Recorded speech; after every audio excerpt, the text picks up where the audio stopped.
আমি বেশ কিছুটা তৎপরতা গ্রহণ করেছি।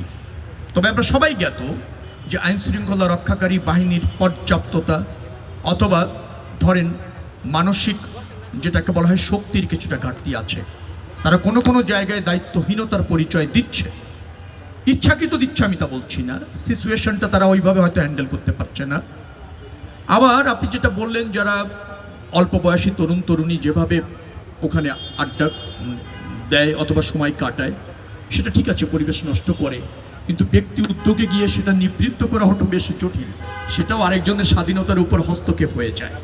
আমরা সোসাইটির থেকে সার্বজনীনভাবে একটা পরিবেশ তৈরি করার চেষ্টা করব যে তাদের যাতে নিরুৎসাহিত করা যায় পর্যায়ক্রমে। ধরেন একজন বসে আছে, আপনি গিয়ে চার্জ করতে পারেন না, সেটাও কিন্তু অপরাধ। এটা আমার উপলব্ধি। আমরা এমন একটা আবহ তৈরি করতে চাই যাতে ওইভাবে বসে আড্ডা মারাতে তারা নিরুৎসাহিত হয়। এইটা কিন্তু চাপ না, এটা একটা পরিবেশ ক্রিয়েট করা।